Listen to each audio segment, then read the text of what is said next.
La primera parte nomás alcancé a leer, Pastor, lo que estaban comentando Sí, acerca del movimiento de oración, ya. que está 24 horas y que se ha extendido mucho en los últimos años, ¿no? Oración Ah, 24 horas.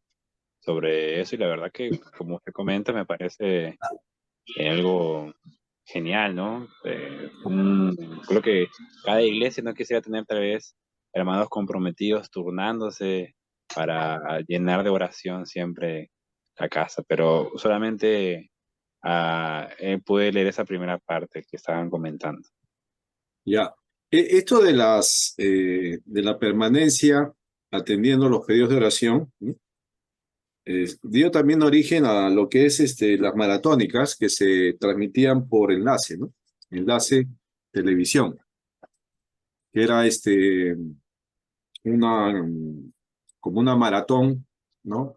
De pedidos de oración, donde no cerraban, sino que se mantenían conectados durante todo el tiempo que habían programado, ¿no? Una semana, el tiempo que hayan decidido, ¿no? Y atendían a las personas que llamaban por teléfono, ¿no? Y estaban en conexión con la televisión transmitiendo todo lo que su ministerio estaba haciendo, ¿no? Y, y fue bastante popular en esos tiempos, ¿no? Las maratónicas, Enlace Televisión. No sé si usted ha escuchado o ha visto Enlace, una cadena televisiva que transmitía programas cristianos y que varios ministerios que estaban relacionados con la guerra espiritual y también con la teología del Ministerio Apostólico Profético también agarraron secuencias en esa televisión, ¿no? Y uno de sus programas era las maratónicas, que consistía en recepcionar llamadas para poderlas poner en oración, ¿no? Y con ello también llamaban a hacer pactos, ¿no? De pactos económicos con Dios, ¿no? Bueno, era otra forma que vamos a ver más adelante, ¿no? Bien, la segunda parte, ¿alguien que quiera comentar? La primera, ¿no, Pastor? En la cual también ahí podríamos agregar que ellos también han abierto seminarios, ¿no? En este tema estrictamente para poderlos enseñar cuál es la forma o el método de oración para llegar a los cielos, dice, ¿no? Y que los ángeles lo guarden, todas las peticiones, algo así, ¿no? O sea, capacitarlos bien en el tema de la oración. Y es más que también, aparte de ello, después de terminar el seminario, ellos crean un tópico, ¿no? Un lugar donde reciben todas las peticiones y donde ahí están casualmente los preparados teológicamente, ¿no? En el...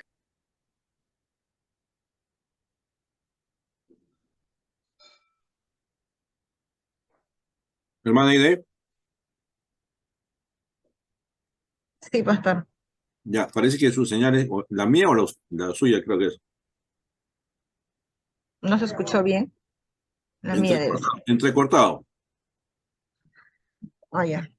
Decía de que también ellos se preparan teológicamente para poder entender y comprender bien en el tema de la oración, ¿no? Entonces, o sea, no, se tienen que preparar teológicamente para que ellos entiendan bien el tema de la oración, ¿no? Le dan mucha importancia al tema de la oración y que también después de terminar el seminario, ellos crean un tópico especial donde pues ahí están ya los capacitados, especializados o salidos del seminario para poderlos ayudar en el tema de la oración.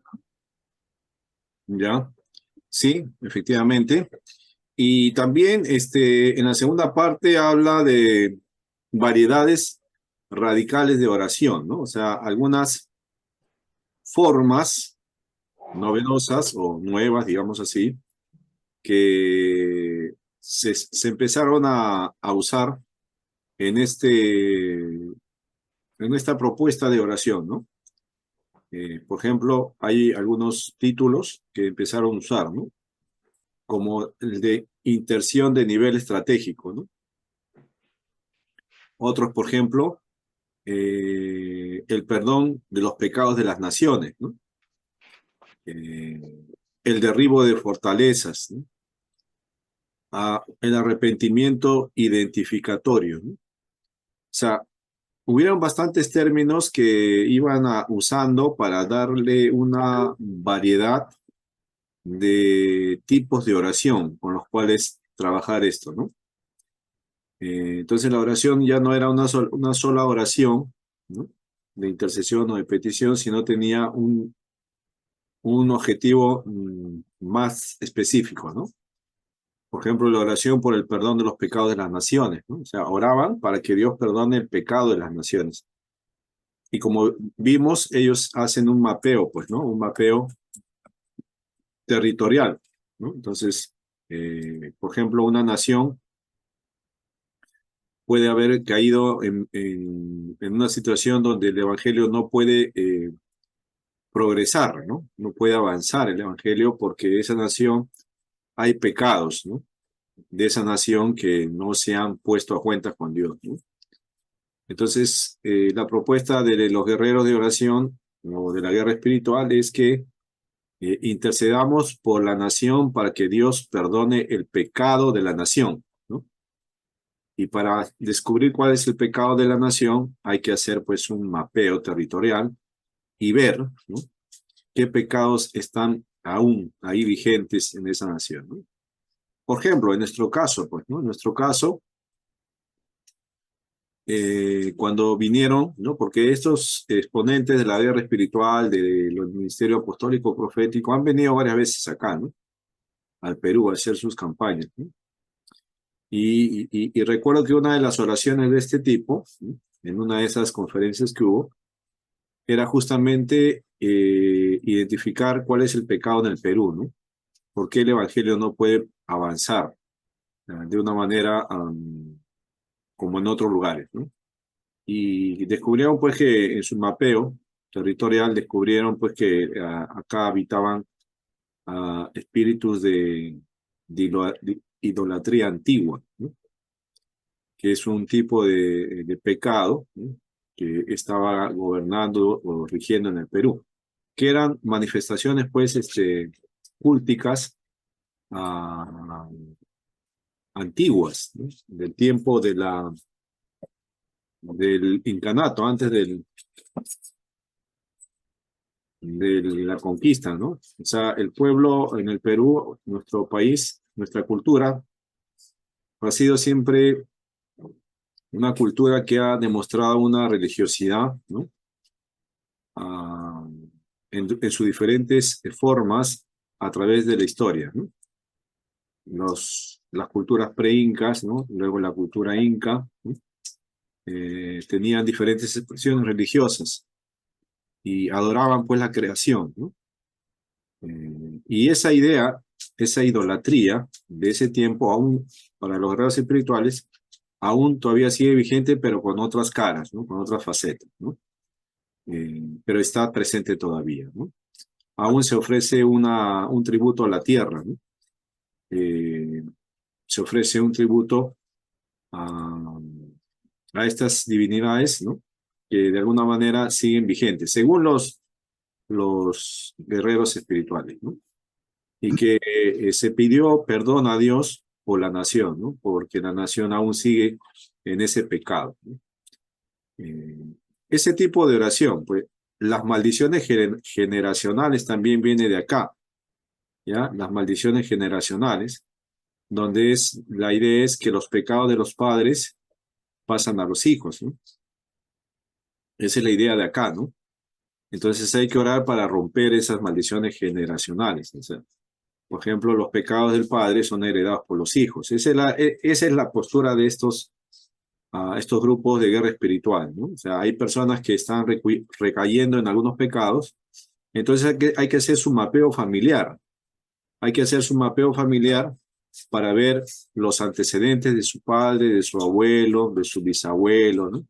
De su entorno familiar, cómo ha sido, ¿no? Entonces, si por ahí hijo borracho, ¿no?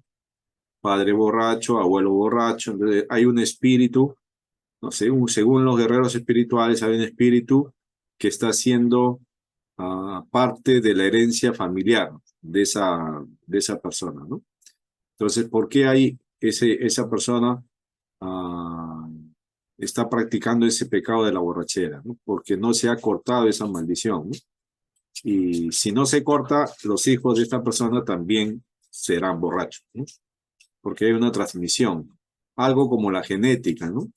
Como el ADN, los padres transmiten a los hijos espiritualmente hablando, ¿no?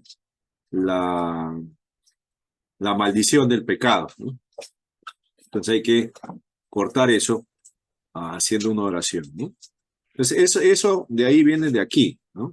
Eso de las maldiciones generacionales viene de aquí, ¿no? Pecados que se han ido heredando, ¿no? Entonces, no solamente una nación, ¿no? Una cultura, una familia, mantiene pecados que se repiten en los nuevos cuadros, en las nuevas generaciones, ¿no? Hay que cortar esa maldición, ¿no? Pero hay que hacer todo un trabajo, ¿no? Un trabajo en oración y un mapeo espiritual para ver dónde está, ¿no? El origen de ese pecado, ¿no? Bueno, esa es la idea, ¿no? Esa es la idea de estos guerreros espirituales que están planteando esto, ¿no? Bien, ¿alguien más que quisiera compartir? Pastor, buenas noches.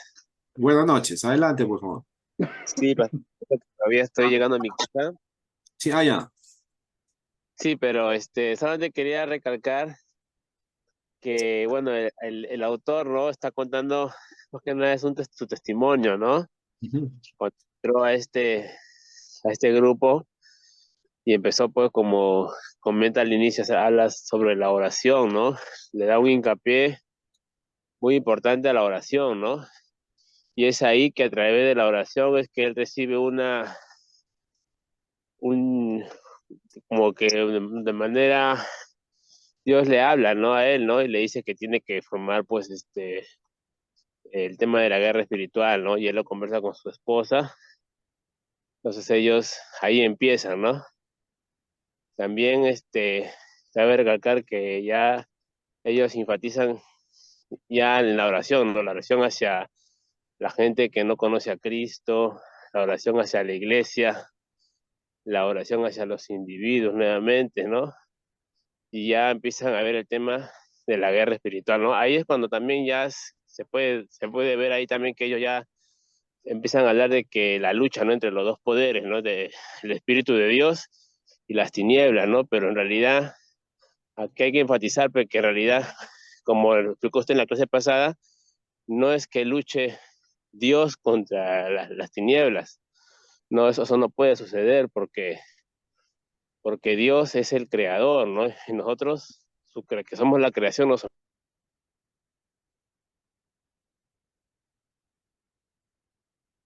Ujú. Se cortó Carlitos. Parece que se le ha ido la señal a Carlos.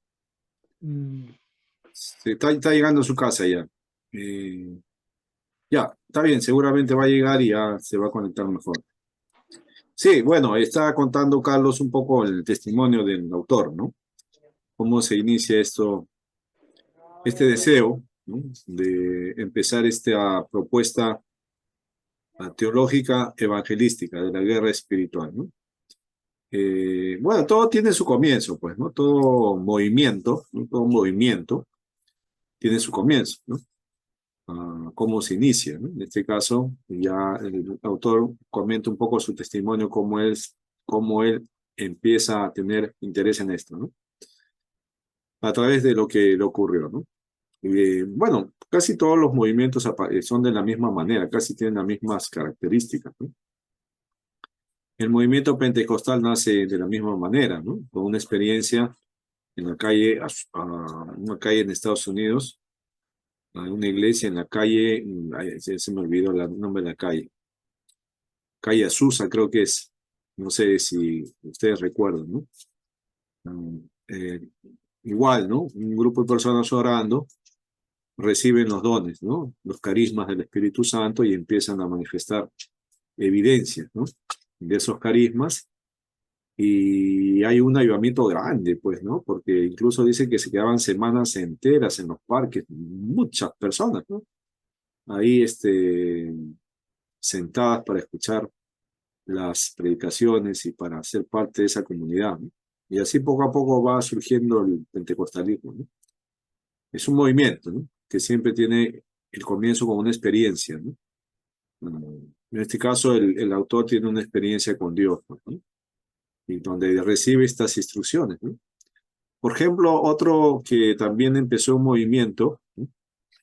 Que incluye algunas cosas de estas, ¿no? Es este colombiano que trajo la propuesta de los G12, ¿no?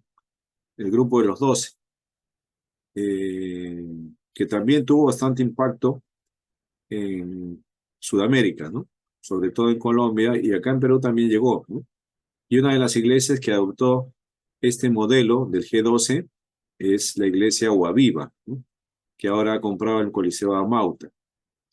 Y que, bueno, el que empezó todo este movimiento de G12, igual comenta que tuvo una experiencia con Dios y Dios le mostró que esta visión que tenía que hacer para la iglesia pueda crecer, ¿no? Entonces lo empezó a implementar y a compartir y a difundir, ¿no? Bueno, los que han aplicado el G12, ¿no? Estratégicamente tienen resultados, ¿no? Tienen resultados de crecimiento, ¿no? Todas las iglesias que han adoptado ese modelo, por lo menos han experimentado un crecimiento, ¿no? Es que es un modelo de crecimiento, ¿no? Es un modelo de crecimiento, pero hay que ver detrás, ¿no? Algunos fundamentos teológicos que usan, ¿no? Bueno, así está, ¿no? Los movimientos siempre empiezan así, ¿no? Entonces, el caso de Peter Warder, con la guerra espiritual, no es extraño, ¿no? También empezó así, ¿no? Ya. ¿Alguien más? ¿Alguien más desea compartir o no han leído? Sean sinceros, ¿no han leído? Creo que no han leído. Creo que no han leído Pablito Lezameta, Julio Blas, Henry González, Maxito Alba. ¿Quién más? ¿Quién más está acá? María, no, Césares, ¿no? César Chávez. Pastor, yo sí he leído, pero estoy manejando, no puedo. Ya, cuando llegue, no te preocupes.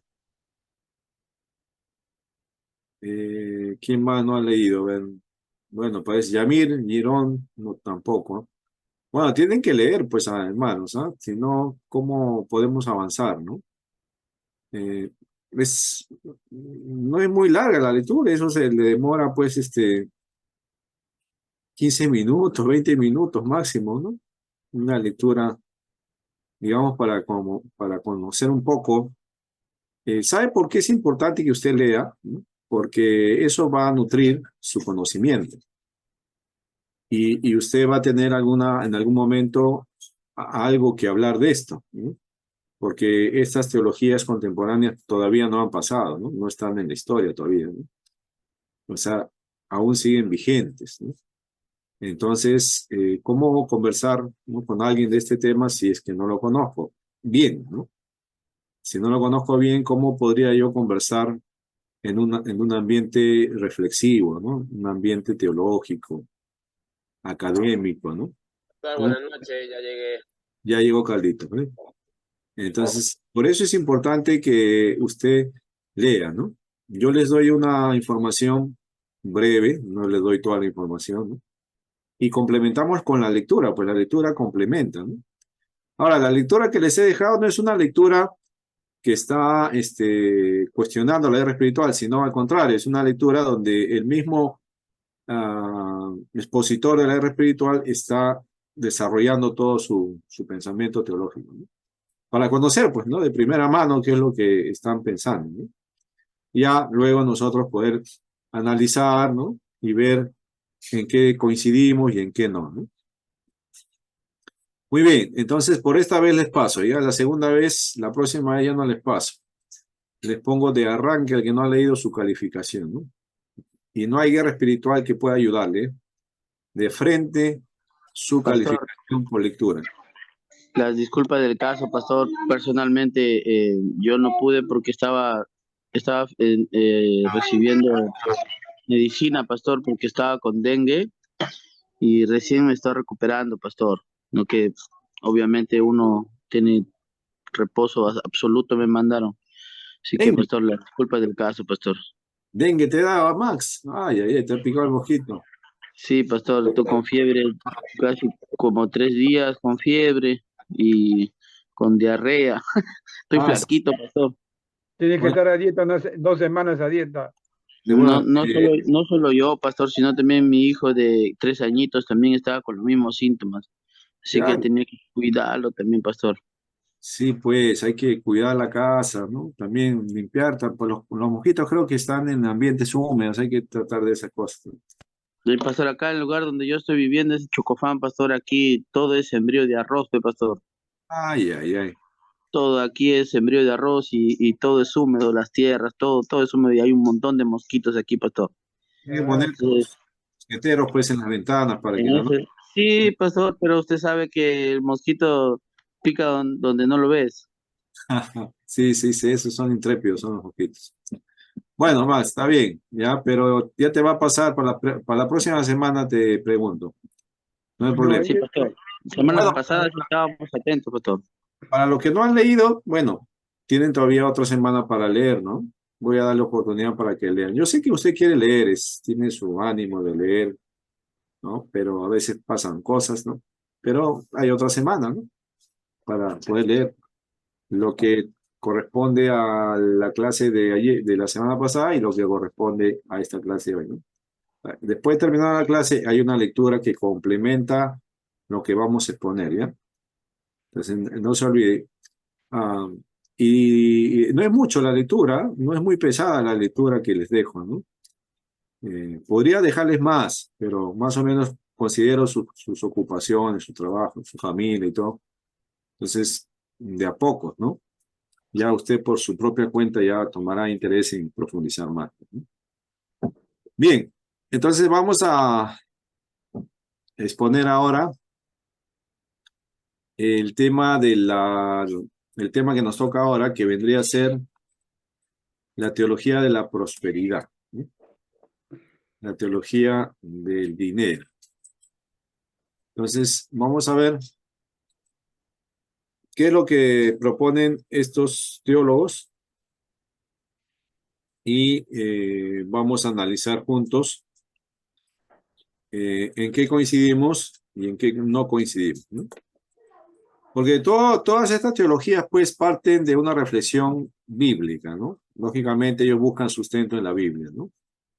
Ah, podemos coincidir con varios puntos, ¿no? Como en el caso de la guerra espiritual, la necesidad de orar, ¿no? La intensidad de la oración, bueno, ahí coincidimos, pues, ¿no? La iglesia tiene que levantar un ministerio de oración, ahí coincidimos, ¿no? Es un lado que debe ser fuerte en la iglesia, también coincidimos, pues, ¿no? Eh, pero no coincidimos en otros aspectos, ¿no? Como el aspecto del mapeo espiritual, ¿no? No coincidimos ahí, pues, ¿no? Ni ¿cómo se llama? Ni los pecados territoriales, ¿no? Los espíritus territoriales, tampoco coincidimos ahí, ¿no? Entonces, pero sí en otras cosas podemos coincidir, ¿no?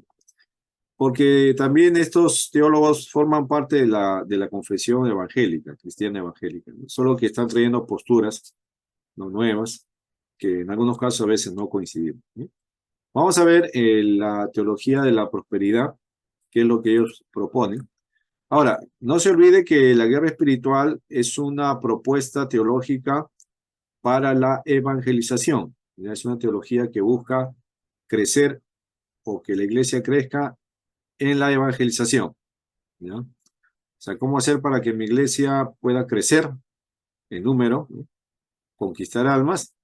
Bueno, aplicando la guerra espiritual es una propuesta, ¿no? No se olvide, ¿eh? La guerra espiritual tiene esa dirección, ¿no? Pastor, y para recalcar, ¿no? Sobre lo que usted está hablando ahorita, mayormente yo, como nosotros, casi todos nosotros venimos pues de orígenes pentecostales, ¿no? Cuando hacían pues evangelismos, ¿no? Los evangelismos que se hacían siempre, pues usaban bastante lo que es la guerra espiritual, ¿no? No solamente en el tema de la evangelización, sino también, por ejemplo, si habían grupos que hacían coreografías o teatros, todo el tema era basado a la guerra espiritual. ¿no?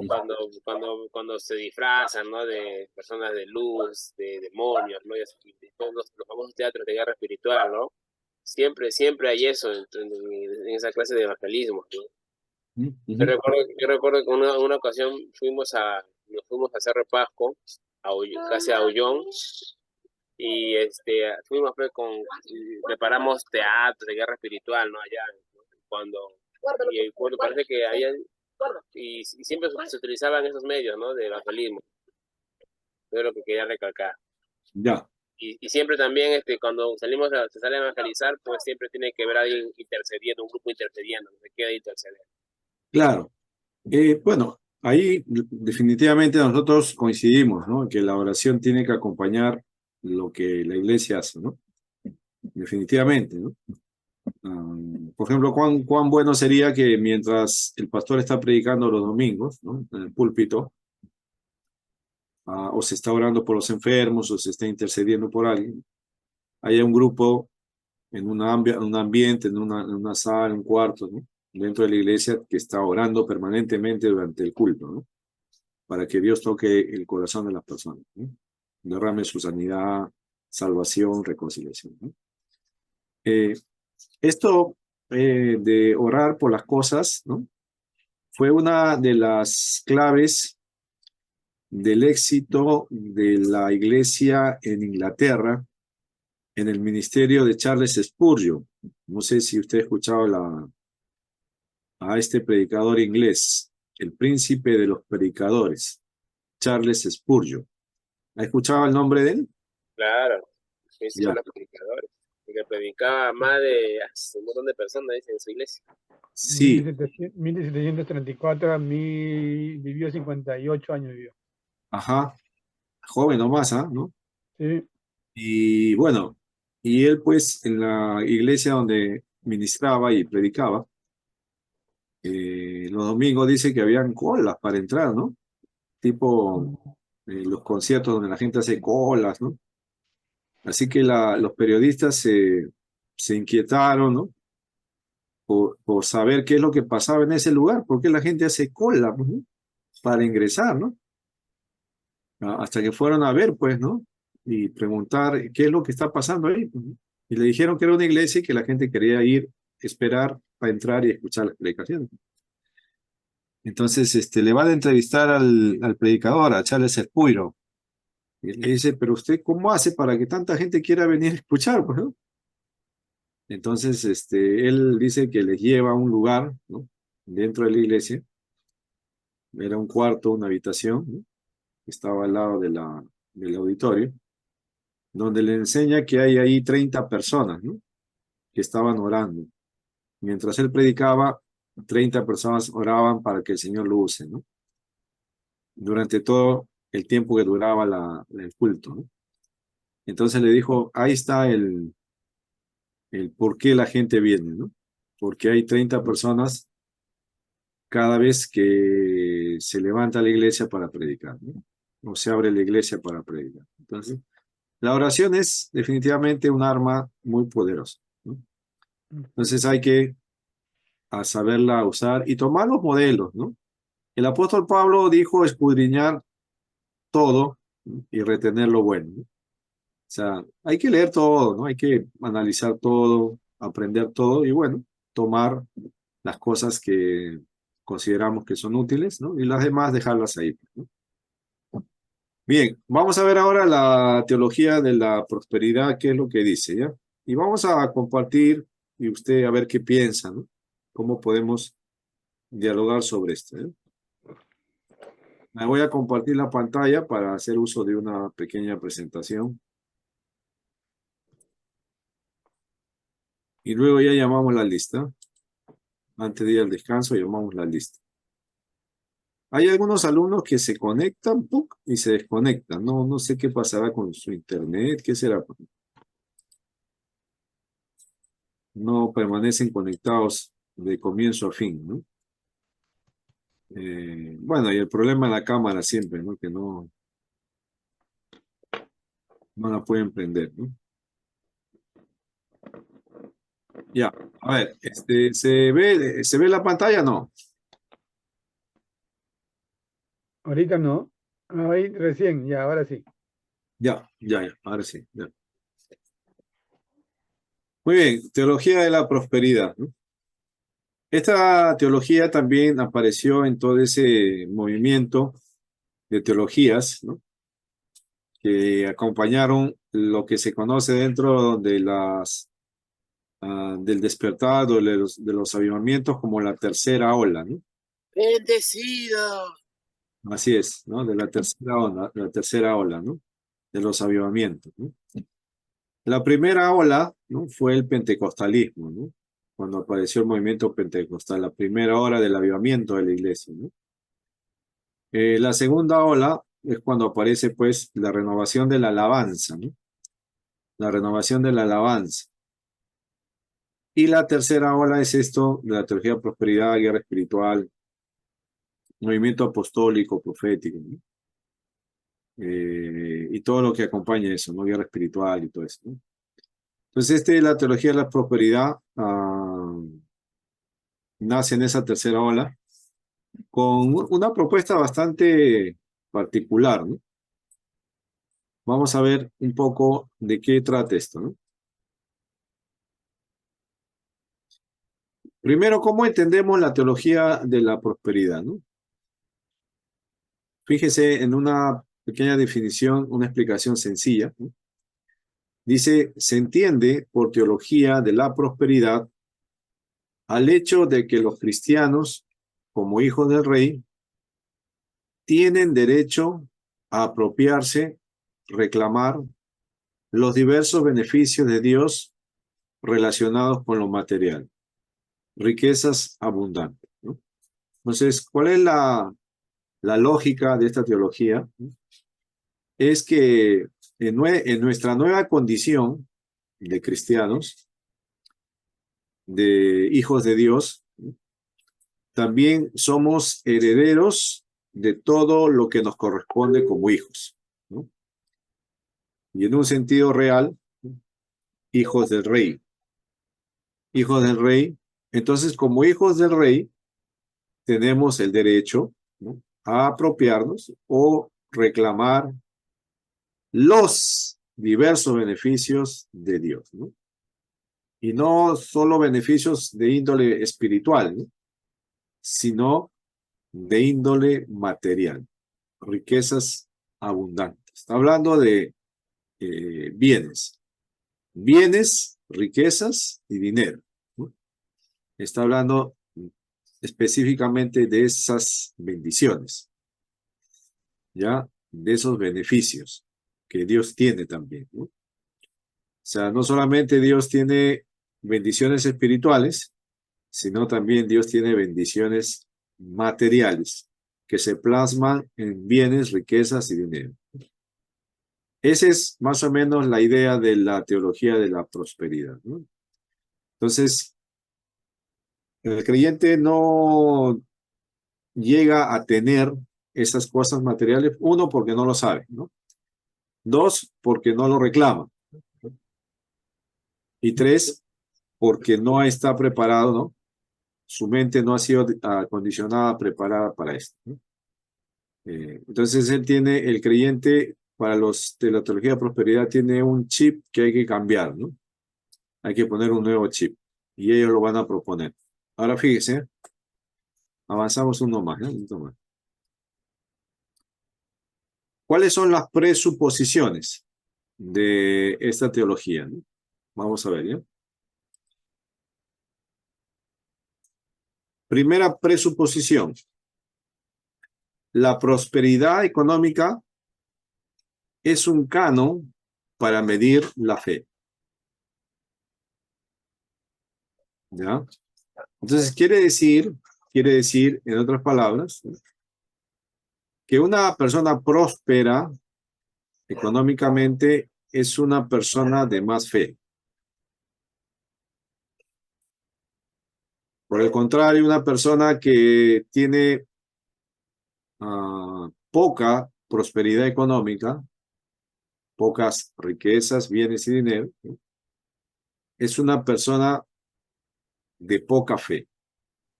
Le falta fe. Así que la fe ¿no? Se mide en base a la prosperidad económica que uno puede alcanzar.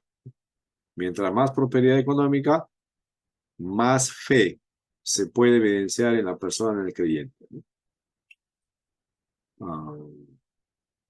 A ver, otra presuposición, ¿no? Si alguno o alguien no prospera económicamente, es porque carece de fe o debe tener algún pecado. ¿Ya? Entonces, la idea de esta teología es, si el creyente no prospera económicamente, ¿no? Hay dos situaciones, ¿no? O no tiene fe o tiene un pecado que hay que liberar, ¿no? Que le impide progresar, ¿no? O sea, el pecado es un obstáculo para recibir la bendición económica de parte de Dios, ¿no? Dios quiere bendecir económicamente, pero el pecado lo impide. Esa es la segunda presuposición. Una más. Las riquezas materiales son de Dios y por consiguiente nos pertenecen por ser sus hijos. Están haciendo una lógica en el ámbito terrenal, ¿no? Así como las riquezas de un padre les pertenecen a sus hijos por herencia, ¿no? De la misma manera asocian, ¿no? Las riquezas materiales, en este caso, le pertenecen a Dios, porque Dios es dueño de todo. Dios es dueño del oro y de la plata. Entonces, por consiguiente, yo también tengo el derecho de esas riquezas. Me pertenecen a mí también por mi condición de hijo, hijo de Dios, ¿no? Esas son las presuposiciones. Y una última es, la pobreza es sinónimo de opresión diabólica. O sea, la gente que no prospera y su cuadro económico es pobre, ¿no? Entonces quiere decir que ahí hay algo que está ocasionando esto, ¿no? Hay una opresión diabólica, ¿no? Que no le permite prosperar, ¿no? Fíjese las presuposiciones, ¿eh?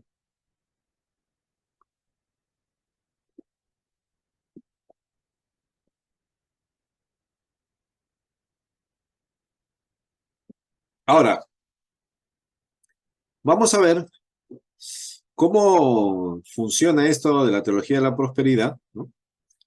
En un contexto latinoamericano, ¿ya? En un contexto latinoamericano, porque usted sabe que cuando se prepara una teología, ¿no? Se debe analizar la cosmovisión, ¿no? La idiosincrasia, en donde se debe desarrollar la teología, ¿no? Entonces, nosotros como latinoamericanos, ¿no? Tenemos casi un contexto similar, ¿ya? Los latinoamericanos tenemos casi una cultura, por así llamarlo, similar, ¿no? Un contexto bastante parecido, ¿no? Los latinoamericanos. Y vamos a ver cuál es nuestro contexto y por qué estas teologías, ¿no? Son bastante bien recibidas, ¿sí? En la mayoría de países latinoamericanos, ¿sí? Porque estas teologías se reciben con los brazos abiertos, ¿no? Vamos a ver el contexto latinoamericano, ¿no? Primero, los países latinoamericanos, ¿cómo estamos? En vías de desarrollo. Somos países que estamos emergiendo, ¿no? Saliendo, avanzando, creciendo, ¿no? Para ser países desarrollados, ¿no? Como lo que no ocurre, por ejemplo, con los países de Europa. Los países europeos son países, ¿no? Que se consideran desarrollados, ¿no? Han alcanzado el desarrollo, ¿no? Países asiáticos, ¿no? También han alcanzado el desarrollo, ¿no? llámese Japón, Corea, ¿no? China, en este caso, son países que ya han alcanzado el desarrollo, ¿no? Pero los países que están en vía de desarrollo son los países latinoamericanos, ¿no? Es que es nuestro caso, ¿no? Entonces, la mirada a este continente y a estos países es que estamos en vía de desarrollo, ¿no? Todavía no hay una solidez económica para los habitantes, todavía los sistemas de salud y educación son paupérrimos, deficientes, ¿no? Las oportunidades laborales son bastante complicadas, ¿no? El poder acceder a una vivienda propia, a una propiedad, son bastante lejanas todavía, ¿no? Entonces, todo esto, ¿no?, hace que los países latinoamericanos estén todavía en vías de desarrollo, ¿no? Segundo, aún en Latinoamérica hay situaciones de extrema pobreza, ¿no? Porque dentro de las clasificaciones de los economistas, ¿no?, para medir un poco la situación económica familiar, ¿no?, en los países latinoamericanos, si nos venimos acá en el Perú nomás, ¿no?, hay escala, ¿no?, para medir la economía de cada familia, ¿no? La escala más baja, ¿no?, económicamente hablando, ¿cuál es? La escala de extrema pobreza, ¿no? ¿Qué quiere decir extrema pobreza? Que es una familia que no cuenta primero con los servicios básicos, ¿no?, que es agua, luz y alcantarillado, ¿no? Menos pues el internet, ¿no? Entonces es una familia que está en un lugar, pero no tiene estos servicios básicos, ¿no? Segundo, el lugar donde vive, ¿no?, la habitación o la casa donde vive, que está construida o armada con material bastante inapropiado o material bastante ligero, ¿no? Llámese esteras, madera, ¿no?, calaminas, etcétera, ¿no? Entonces es así, ¿no? Y el ingreso de estas personas es inferior, ¿no?, a lo que es un sueldo mínimo, ¿no? Su situación laboral es una situación laboral bastante paupérrima, ¿no?, inestable, no hay estabilidad económica, sus oportunidades de estudio cada vez son más lejanas, ¿no?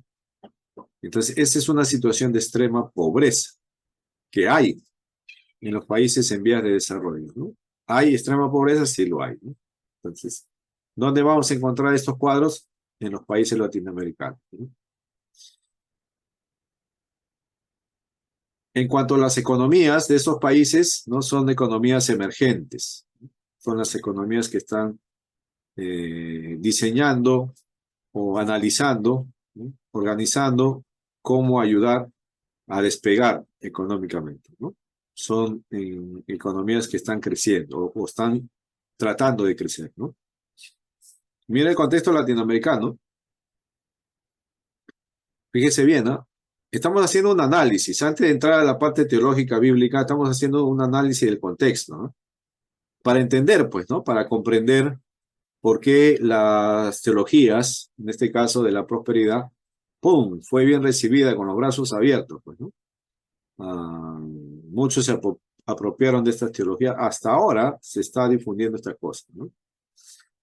Ahora, una vez conociendo el contexto de una manera amplia, ¿no?, vistazo hemos dado el contexto latinoamericano, ¿no?, en el cual somos parte, vamos a ver ahora en qué consiste el sistema capitalista, ¿no?, en el cual nosotros también somos parte, ¿no? ¿En qué consiste ese sistema capitalista, ¿no?, con el que tanto a veces reniegan los de la izquierda, ¿no? Los comunistas, los socialistas, ¿no?, los marxistas, leninistas, ¿no? La izquierda, ¿por qué tanto está en contra del capitalismo, ¿no? Interesante, ¿no? Porque el sistema, el comunismo, socialismo, ¿no?, es otra forma de pensar, ¿no? Pero vamos a ver cómo es el sistema capitalista. Vamos a entender, ¿ya?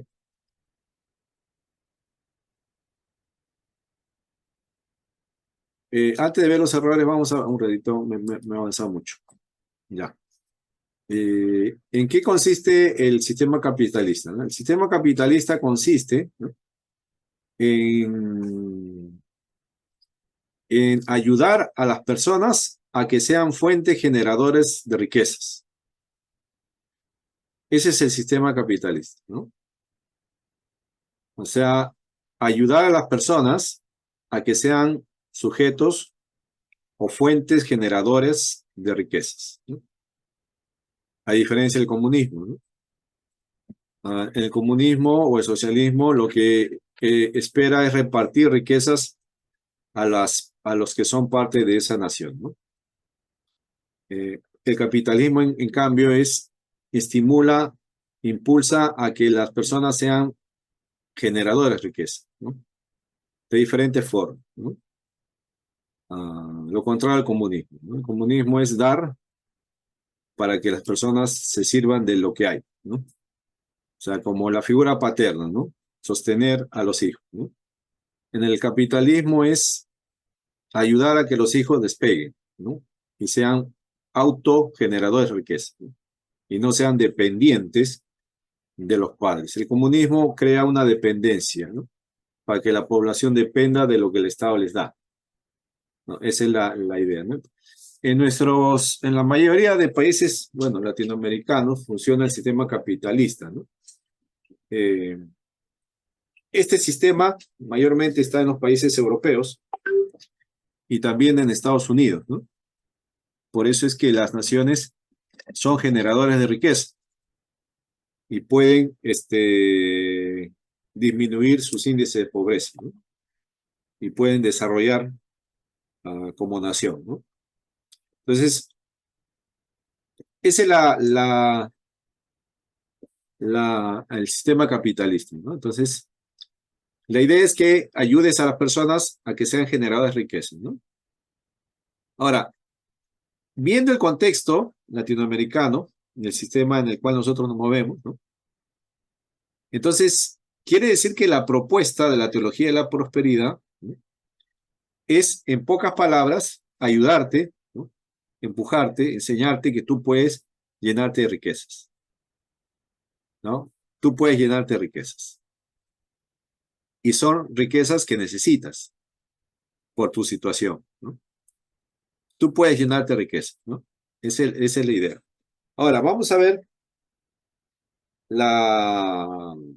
el fundamento teológico bíblico, ¿ya?, de estos de la teología de la prosperidad, ¿eh? Vamos a ver sus fundamentos teológicos bíblicos y los errores que podemos observar en esta propuesta. Vamos a ver. Primera.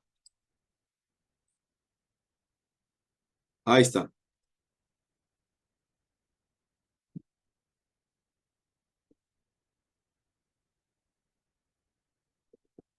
Hay una regla en la hermenéutica que ustedes ya conocen, ¿no? Simplemente lo voy a hacer recordar, ¿no? Hay una regla hermenéutica cuando uno va a hacer una interpretación, ¿no? Esta regla hermenéutica dice: para una fiel interpretación, una regla fundamental de la fiel interpretación, ¿no?, honesta interpretación bíblica, es buscar, escuche bien, es buscar el significado original del mensaje. O sea, lo que el autor inspirado quiso comunicar y lo que los primeros receptores hubieran entendido, ¿no? O sea, ¿cuál es la tarea de un exégeta, de un hermeneuta, ¿no? Es justamente encontrar el mensaje original. O sea, ¿cuál fue el mensaje del escritor a los receptores originales también, y qué es lo que el autor quería que entendiesen, ¿no? Pastor, pero entonces eso sería una exégesis, no una hermenéutica. Claro, es una exégesis que acompaña con la hermenéutica, pues, ¿no? Entonces, esa es la tarea para considerar, ¿no? Cuando uno hace una interpretación del texto bíblico, ¿no? Entonces, partiendo de ese principio, de esa regla fundamental, vamos a analizar sus argumentos bíblicos, ¿no? De los de teología de la prosperidad, ¿eh? ¿Por qué? Si no se hace esto, es un error trasladar el texto directamente a nuestro contexto moderno, ¿no? O sea, es un error de interpretación, lógicamente, ¿no? O sea, si yo pretendo leer un texto y saltarme el mensaje original y traer ese mensaje a este tiempo, voy a equivocarme, voy a fallar, ¿no? Voy a equivocar, voy a errar en la interpretación, ¿no? O sea, no se puede traer el mensaje directamente aquí, a este año, ¿no? Sino primero hay que hacer la primera escala. ¿Cuál es la escala? Los auditorios, los oyentes originales, ¿no? Los primeros oyentes, receptores del mensaje. Lo que ellos entendieron de lo que se estaba diciendo, ¿no? Esa es la tarea al interpretar un texto, ¿no?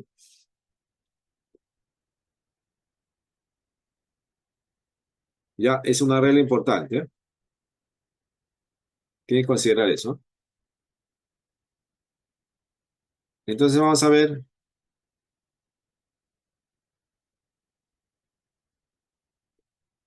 Ahí comienza el problema con los predicadores de la prosperidad, ¿no? Se saltan esta regla. ¿Por qué? Primero, ellos interpretan prosperidad, ¿no? En un sentido moderno económico, sin relación a su significado original. O sea, quiere decir que ellos toman el texto, la palabra prosperidad, ¿no? Y obvian lo que significó para ellos en el contexto del Nuevo Testamento, de los escritores, del Nuevo Testamento, del auditorio receptor del mensaje, ¿no? No hacen un exégesis. No hacen, ¿no? Interpretan literalmente. Así es, ¿no? No hacen, sino lo traen directamente a este tiempo, ¿no? Y en este tiempo lo relacionan con nuestro contexto actual, ¿no? Y lo enfocan en un sentido monetario, económico, ¿no? Pastor, Quiere decir que prosperidad tiene que ver, para ellos, tiene que ver siempre con lo material. Sí, pastor, o sea, lo que usted está mencionando, los pastores, ¿no? De la prosperidad, cuando ellos preparan sus sermones, la aplicación que ellos dan es netamente a nuestra realidad, ¿no?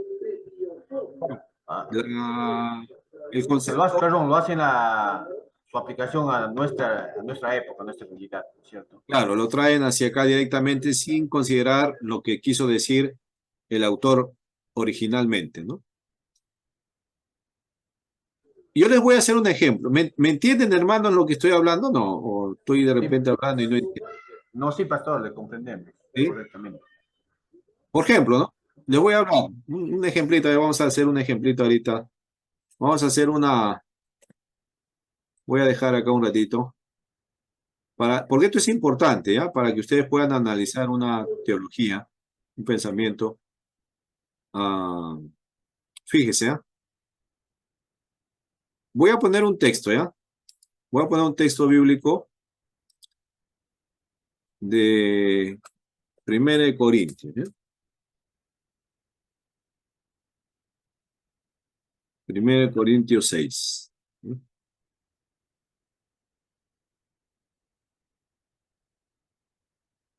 Voy a poner un ejemplo acá, ahorita. A ver, ¿qué ha pasado acá? Ah, ya. Sí, hay. No hay internet, ¿qué pasa? A ver.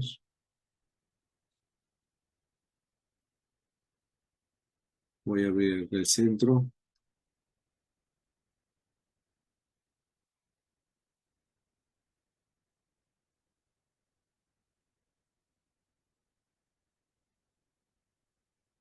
Ya. A ver, un ratito. 1 de Corintios. ¿Por qué no me abre la computadora?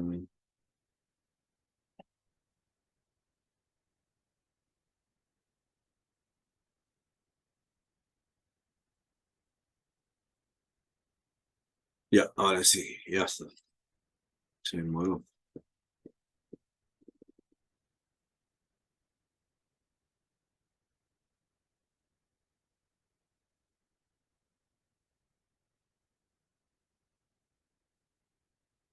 A ver, ya, lo voy a proyectar, ¿ya?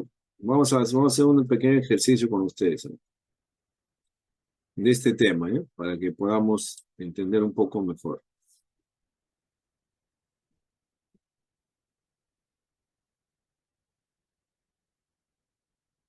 Voy a proyectar un texto bíblico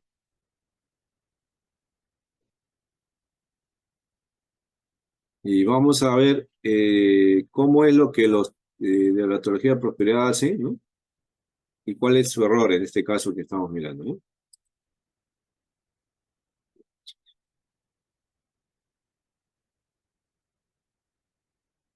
Ya, ¿se ve la pantalla? No. Sí, pastor. Sí, sí, sí, pastor. Ya, ya, ahí está. Espero que se pueda leer. A ver, voy a poner el zoom.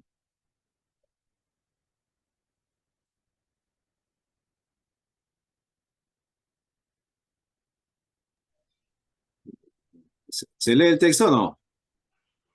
Mm, Está muy está chiquito. pequeño, está pequeño. Ya voy a poner un poco Pastor, más. ¿cuál texto sería?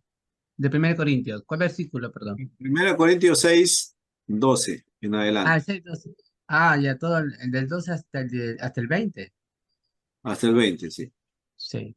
Bueno, sí lo leo. Y tiene Sí. la...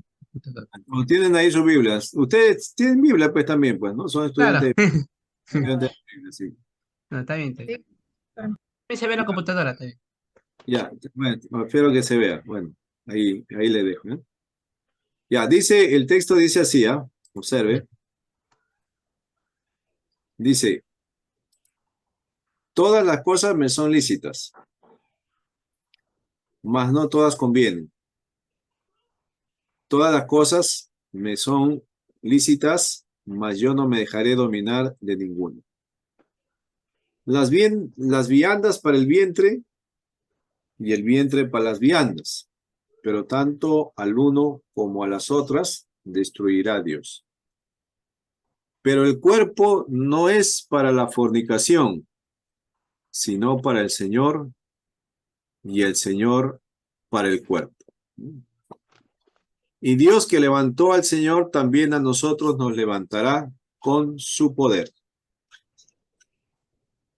¿No sabéis que vuestro cuerpo son miembros de Cristo? Quitaré pues los miembros de Cristo y los haré miembros de una ramera. De ningún modo. ¿O no sabéis que el que se une con una ramera es un cuerpo con ella? Porque dice, los dos serán una sola carne. Pero el que se une al Señor, un espíritu es con él. Huid de la fornicación.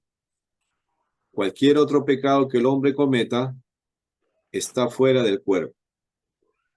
Mas el que fornica contra su propio cuerpo peca.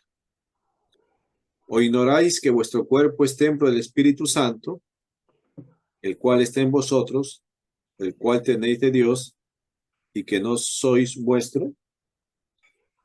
Porque habéis sido comprados por precio, glorificad pues a Dios en vuestros cuerpos y en vuestro espíritu, los cuales son de Dios. Hasta ahí es la lectura de 1 Corintios, que estoy dejando. Ya, a ver, el texto que hemos leído, ¿de qué está hablando? De la fornicación que había en la iglesia de Corintios, que aún se acostaban con la mujer de su padre. Ya, con la mujer de su padre, ya, muy bien. Otro pensamiento.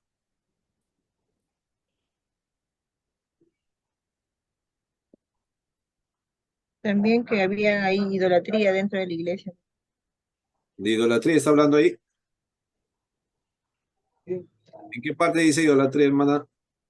A ver, no, estaba viendo el contexto anterior. No, el pasaje que hemos leído.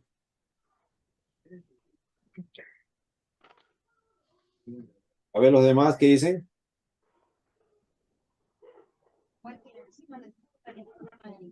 También dice pastor que el cuerpo es templo del Espíritu Santo. Ya. Sí, dice el templo es cuerpo, el espíritu es el cuerpo es templo. Sí, efectivamente. Ahí está, ahí lo dice, ¿no? Pero Y ¿cuál ahí es el dicen, principal? El tema principal está en el versículo 18. Ajá, la fornicación, del pecado. ahí está de las fornicaciones. Dice, huid de la fornicación, ¿no? O sea, el apóstol Quiero- Pablo está enseñando Pecado, pastor. que huyan de la fornicación, ¿no? Ujú. Ujú. Listo. Y les da las razones por qué deben huir de la fornicación, ¿no? Porque el cuerpo es templo del Espíritu Santo, porque el cuerpo no es de nosotros, es de Dios, ¿no? Dando sus argumentos, ¿no? Ya. Pregunta. Si yo no considero el mensaje original ni el propósito del autor originalmente al escribir esto, obvio esto, y me traigo el texto al siglo que estoy viviendo, estamos siglo XXI, ¿no? Inmediatamente yo podría cometer el error de decir que la fornicación a la cual Pablo se refiere, ¿no?, es la fornicación que yo ahora conozco, siglo XXI. ¿Cuál es la fornicación que conozco en el siglo XXI? Es las relaciones que tienen los jóvenes antes de casarse, ¿no? Ujú. O sea, un joven con una señorita, no se casan todavía, pero están teniendo relaciones sexuales, ¿no? Entonces, esa fornicación es la que yo tengo en mi mente ahora, siglo XXI, ¿no? Y creo que todos comparten conmigo, ¿no? Ujú. Cuando habla de fornicación, digo, entonces, bueno, la fornicación a la cual Pablo se refiere es esas relaciones sexuales entre personas que no se han casado, ¿no? Están de enamorados, novios, comprometidos, etcétera, lo que sea, pero no se han casado y están teniendo relaciones sexuales. Esa es fornicación, ¿no? Ya, pero ¿a esa fornicación se refería Pablo? No, no. La fornicación que había pasado en el templo. A esa fornicación no se refería Pablo. Pablo se estaba refiriendo a otro tipo de fornicación. Pablo se estaba refiriendo a una fornicación cúltica,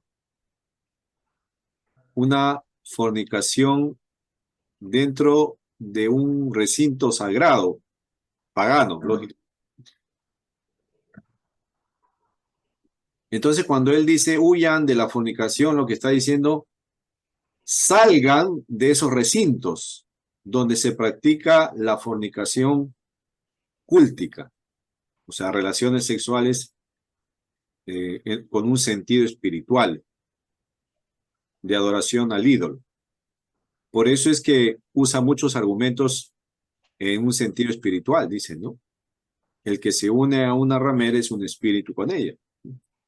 Ustedes son templo del espíritu, o sea, está tomando enfoques espirituales. Porque la fornicación a la cual se refiere Pablo es una fornicación, no como nosotros la podemos comprender ahora, sino una fornicación de otro tipo. ¿Se da cuenta? Entonces, cuando yo quiera enseñar a un joven, ¿no?, que la fornicación no es buena para él, y le cito este pasaje, y le digo, mira, acá dice, sería deshonesto de mi parte decir que este pasaje le quiere decir eso, ¿no? Porque Pablo no quiere enseñar a jóvenes solteros a que no tengan relaciones sexuales en este pasaje. Lo que quiere enseñar Pablo es que los creyentes no cometan estos actos de fornicación cúltica. No sé si me comprenden, ¿no? Entonces yo si quiero enseñar a un joven y una señorita que no cometan, y les cito este pasaje, sería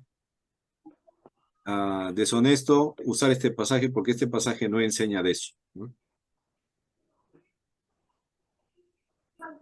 Lo que sí podría hacer es primero encontrar el mensaje original, enseñar lo que quiso enseñar el apóstol, ¿no? Enseñar que esto estaba relacionado a este tipo de inmoralidad, relacionado con el culto, con el sexo como expresión de adoración al ídolo, ¿no? Y luego que enseñe lo que realmente quiso enseñar el apóstol, luego pasaría a encontrar principios que puedo ver en relación a la inmoralidad sexual y a mi relación con principios, ¿no? Y ahí yo puedo ya sacar principios, ¿no? Que me pueden ayudar a poder enseñar acerca de la fornicación, ¿no? Entonces, ¿qué pasa con los teólogos de la prosperidad, ¿no? Cometen ese error, pues. Ellos cometen el error. Pastor, disculpe, Sí. y el otro texto, hay un texto también que dice, y los fornicarios, y los adúlteros, mentirosos. ¿Ya? ¿También está refiriendo a ese tipo de fornicación? No. Ahí sí está hablando de la fornicación y adulterio entre un hombre y una mujer sin relacionado al culto. Ah, ok. Y también lo menciona en 1 Corintios 7, donde menciona que se debe dejar las inmoralidades, ¿no? Problemas en el matrimonio, ¿no? Entonces hay que ubicar bien, ¿no? Entonces, ¿cuál es el problema de los teólogos de la prosperidad? El problema de los teólogos de la prosperidad es justamente que se saltan a el contenido original que el escritor bíblico quiso comunicar, ¿no? Y lo traen directamente acá. Por eso el título prosperidad que usan ellos asocian que la prosperidad que la Biblia enseña solo tiene que ver con lo material, solo tiene que ver con bienes, riquezas y dinero, ¿no? De ahí parten y de ahí es su primer error de interpretación en cuanto a este tema, ¿no? Pastor, Sí, es la base de los que sostienen esa teoría de la prosperidad. Ellos, su interpretación solo lo relacionan con lo material, lo económico, ¿no, pastor? así es, solamente con eso. Y citan algunos ejemplos, ¿ah? No crean que es también así solamente decirlo, ¿no? Por ejemplo, citan el caso de Abraham, ¿no? Ellos consideran que Abraham, el primer patriarca, no fue un hombre pobre, ¿no?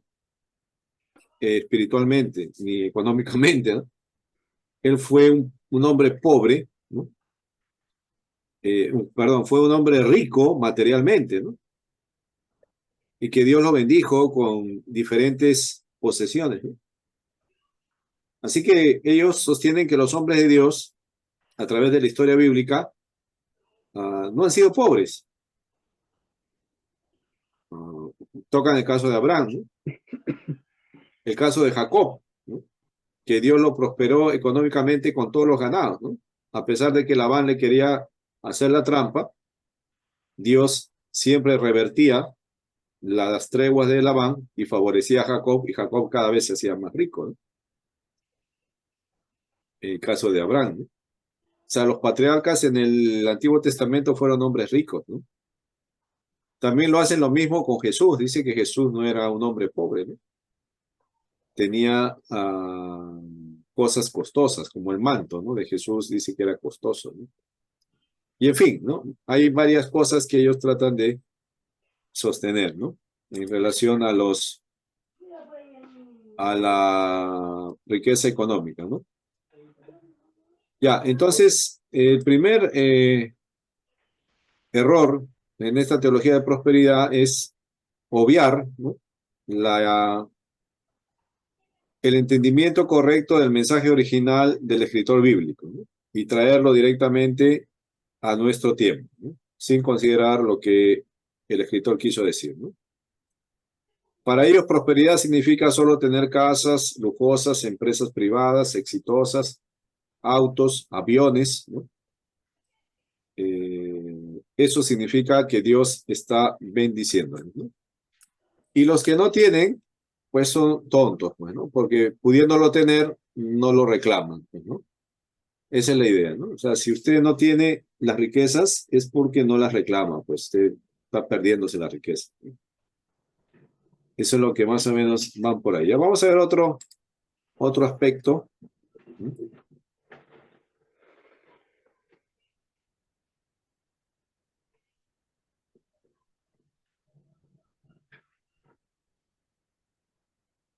A ver, voy a presentar la pantalla para continuar con la...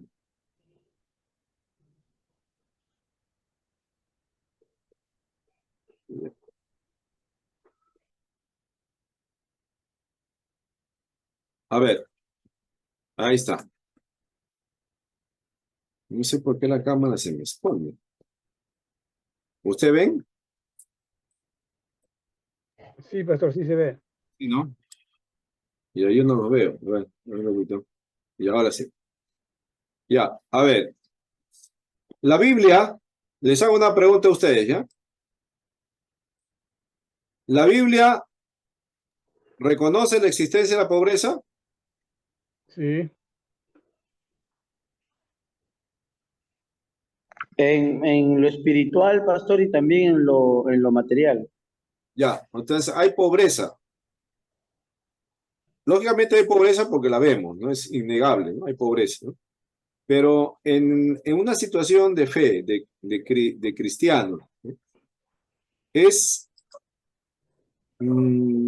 No es raro ver a un cristiano que tenga dificultades económicas, que esté atravesando situaciones de pobreza. O todos los cristianos que usted conoce son prósperos económicamente. no, todo lo contrario. No, siempre hay dificultades. Claro, entonces quiere decir que el cristiano puede que tenga prosperidad económica y cristianos puede ser que tengan necesidades económicas, ¿no? Claro. O sea, la iglesia de Cristo se conforma de hombres pobres y hombres ricos. Ujú. Ya, Pablo, cuando tuvo, tuvo, y cuando no tuvo, no tuvo. ya. Otro caso, a ver, otro ejemplo en la Biblia donde se mencione que los pobres también son parte de la comunidad cristiana. La viuda que llevó sus dos blancas. Ya, bueno, ese es en el Evangelio en el ministerio de Jesús, ¿no? Después de los evangelios, ya en la iglesia como tal. Mm,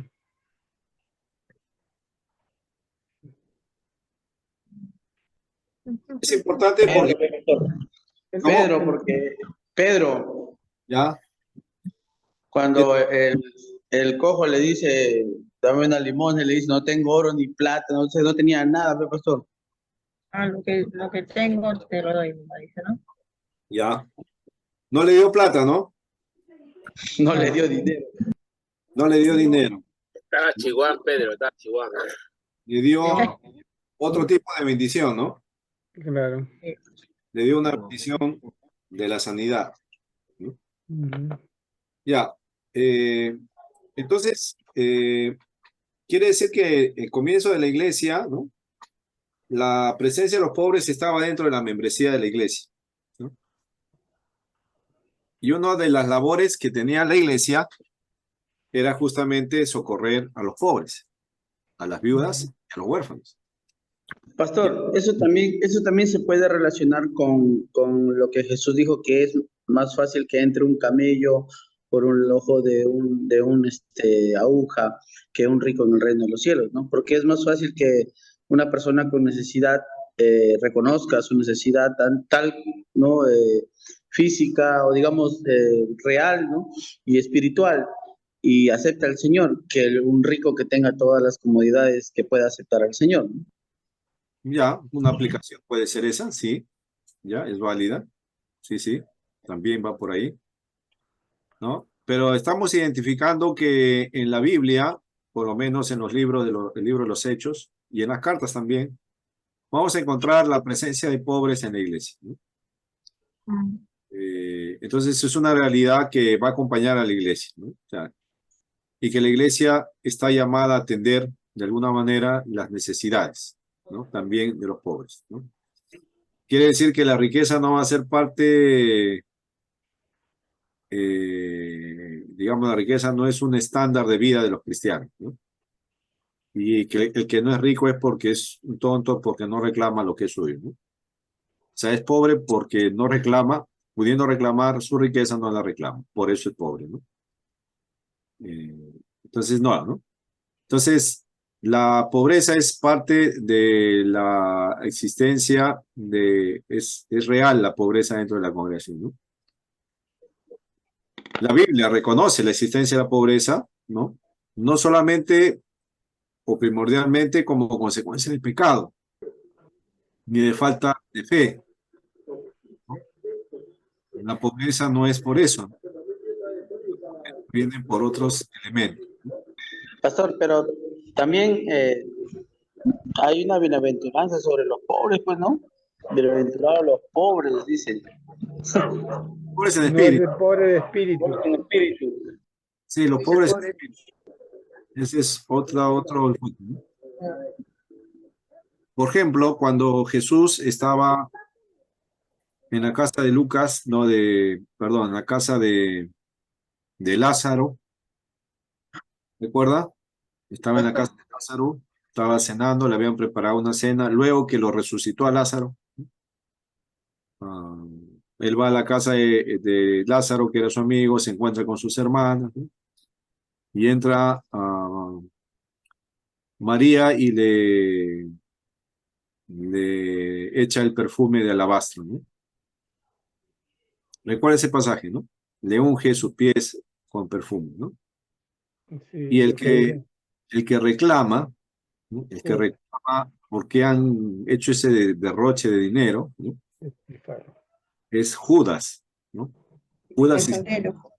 tesorero del grupo, ¿no? Y dice, ¿por qué han hecho eso? Dice, ¿no? Mejor lo hubiéramos vendido y el precio se lo hubiéramos dado a los pobres. Bueno, Judas tan solidario con los pobres, pero en realidad no le interesaba nada a los pobres, pues, ¿no? Era como los políticos de ahora, ¿no? Voy a trabajar por los pobres, pero no trabaja para los pobres, sino trabaja para su bolsillo, ¿no? Igual era Judas, pues, ¿no?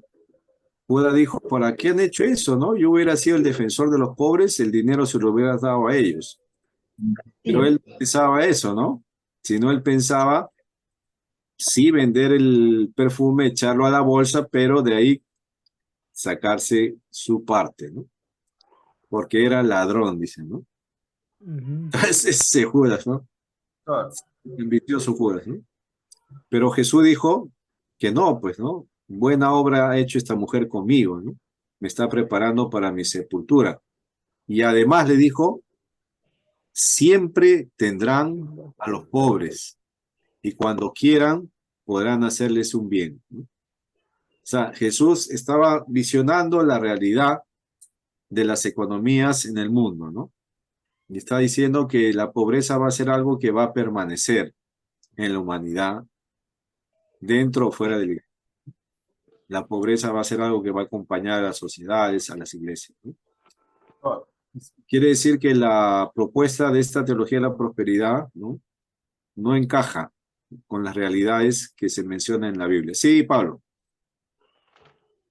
Pastor, estaba observando, viendo una mesa redonda que estaban haciendo pastores de la prosperidad, ¿no? Y le hacían preguntas y le decían, ¿por qué ustedes siempre en sus mensajes que ustedes exponen a la iglesia, por qué siempre hablan de dinero, de cosas materiales?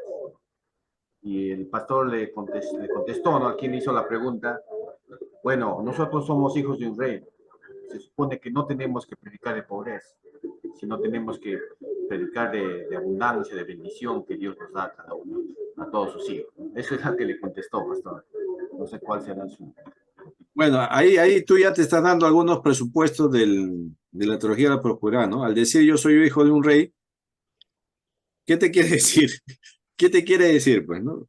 Tú, por ejemplo, si yo escucho a alguien que me dice, mira, yo soy hijo de un rey, ¿qué me está diciendo con eso? Que él no tiene, pues, no va a tener escasez, pues, ¿no?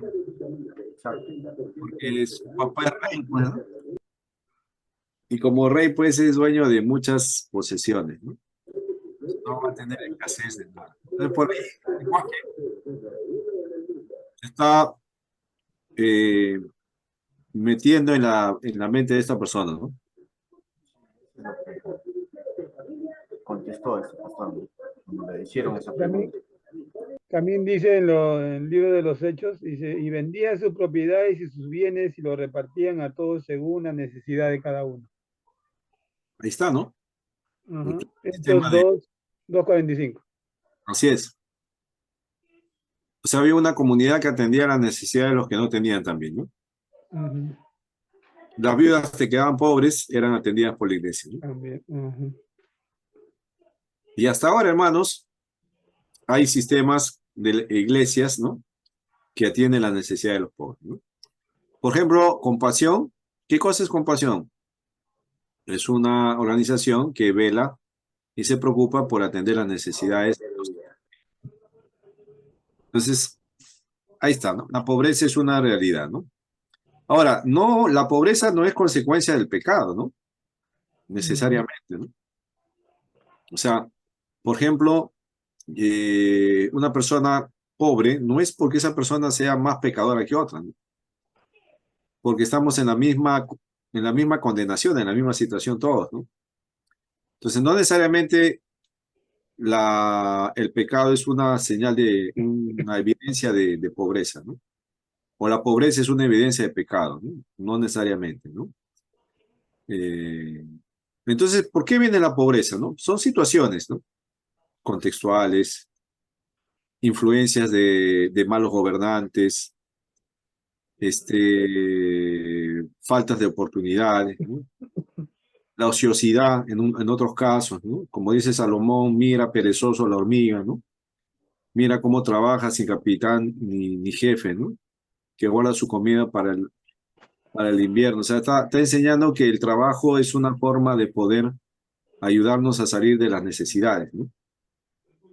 Cuidado con el que duerme mucho, también dicen, ¿no? Un poco de sueño, un poco más a dormir. Cuando te das cuenta, toda la pobreza estará encima tuyo, ¿no? Porque no estás trabajando. O sea, la falta de deseo de trabajar, ¿no? La ociosidad también genera, pues, pobreza, pues, ¿no? Varios factores, ¿no?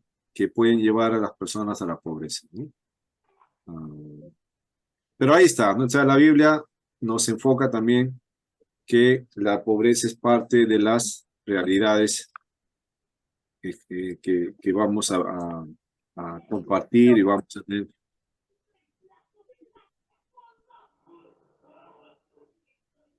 Dios mismo se declara el Dios de los pobres, ¿no? Las viudas, los huérfanos y los forasteros. Uno de los grandes problemas del pensamiento bíblico es la prosperidad de los malos y la pobreza de los justos, ¿no? A ver, ¿quién puede leer Jeremías 12:1?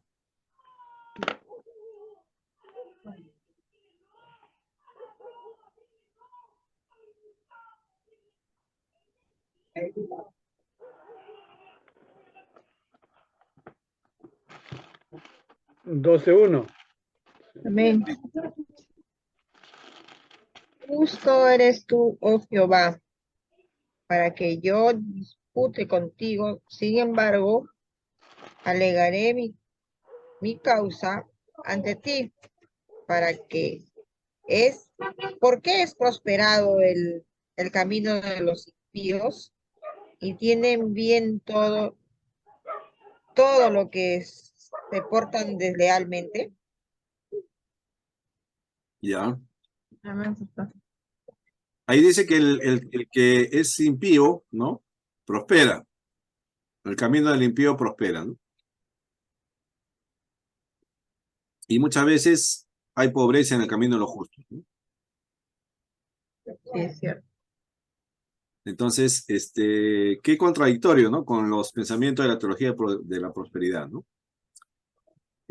Ahí hay una contradicción con lo que ellos están proponiendo, ¿no? A ver, Lamentaciones 1:1.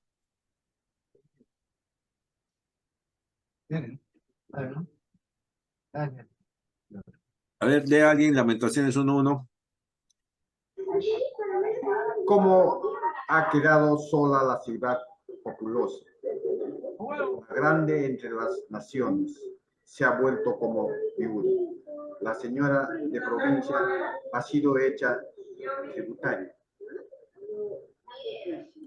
La lamentación de Jeremías al ver la destrucción de la ciudad. Pobreza. Entonces, definitivamente, la Biblia menciona que la pobreza va a ser parte de la situación, en este caso del pueblo de Dios, o también en este caso de la congregación, ¿no? De la iglesia, de los cristianos.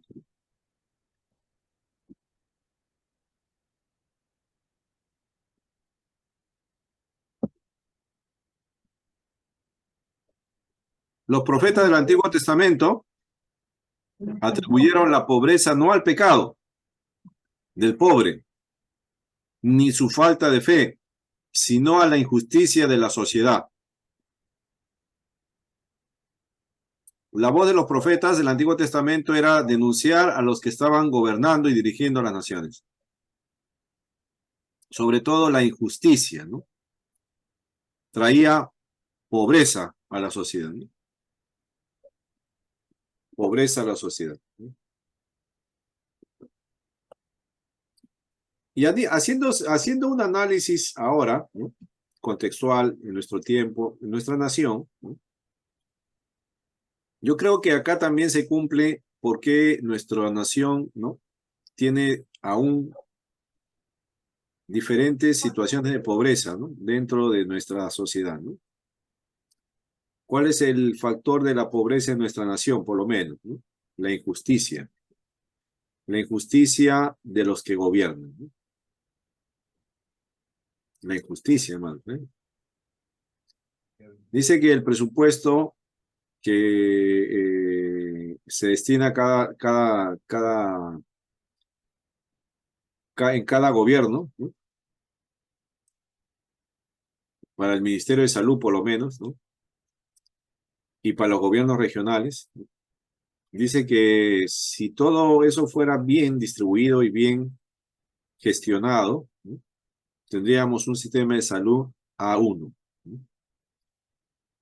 Pero lamentablemente todos esos recursos no llegan o no se gestionan bien, ¿no? Por falta de personas preparadas para llevar a cabo esto, ¿no? Fíjese, del presupuesto que dan a los gobiernos regionales, del 100% que dan, solo lo gestionan 10%, hermano.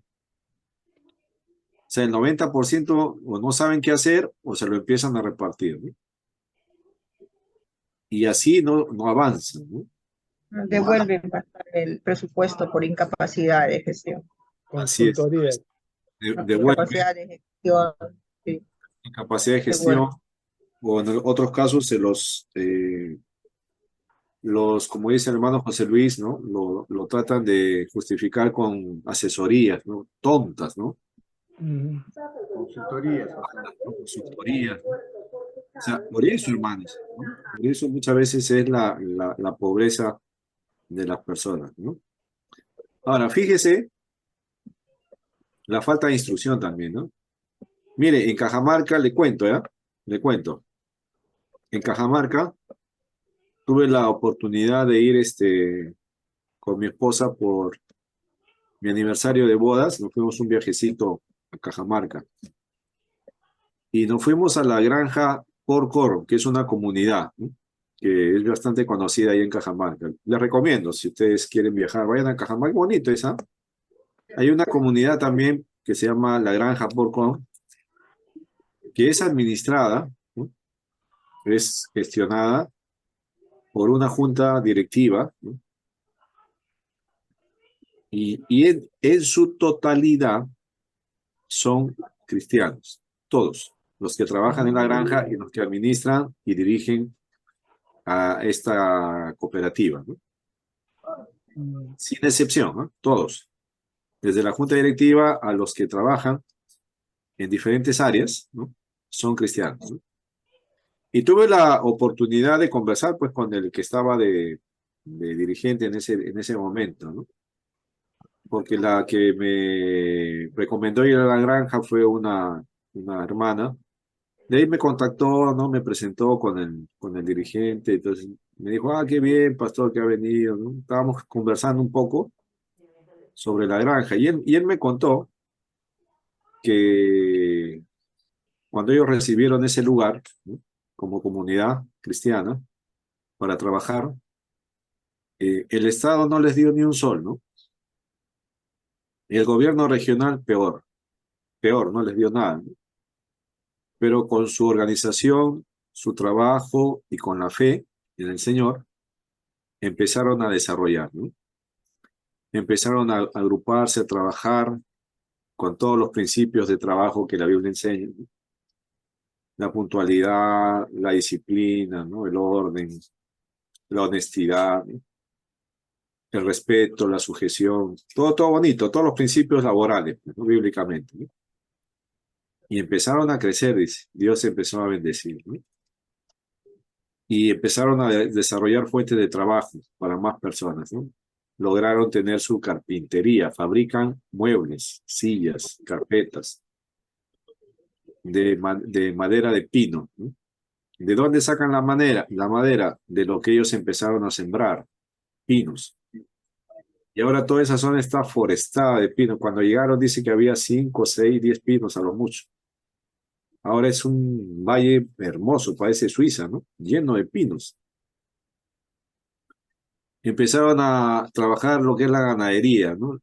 En la elaboración de productos lácteos, quesos, de leche, maja blanco, todos los derivados de la leche, ¿no? Empezaron a trabajar ahí. Empezaron a trabajar la crianza de las truchas, ¿no? Empezaron a trabajar la panadería, también trabajan pan, ¿no? Producen pan. Hicieron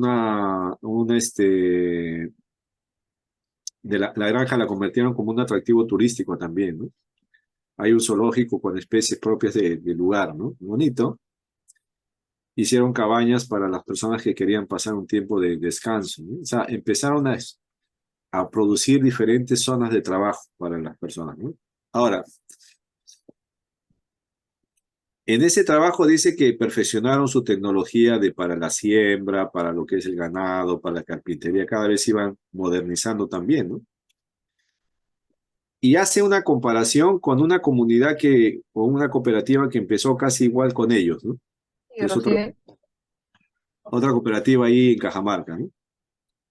Y que dice que esta cooperativa recibe del canon minero, porque usted sabe que Cajamarca mayormente vive de la mina, pues, ¿no?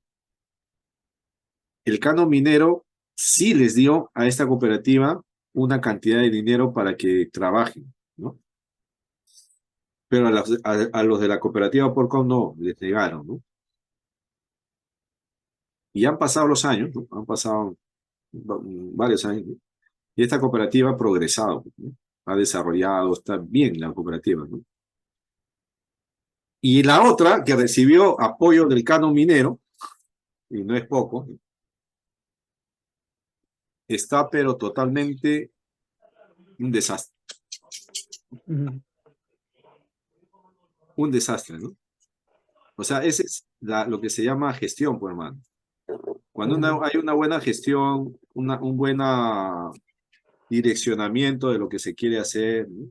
Hay justicia, honestidad, principios bíblicos para el trabajo, pues, ¿no? Para la gestión, para el gobierno. Donde vaya usted prospera, pues, ¿no? Donde vaya usted crece. Si no hay eso, trae pobreza, pues, miseria, ¿no? La injusticia, la deshonestidad, la avaricia, la codicia, ¿no? El robo, todo eso trae abajo todo eso, ¿no? Pero ahí está, pues, hermanos, ¿no? Entonces la pobreza es parte de la injusticia de las sociedades, ¿no? Ahora, la teología, ¿qué hora es? Creo que ya me pasé ya, a ver. Sí. Uy, ya me pasé, vamos a descansar ya.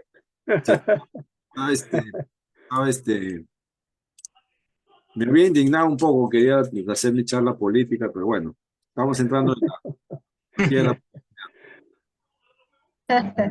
descansamos unos 15 minutos y regresamos.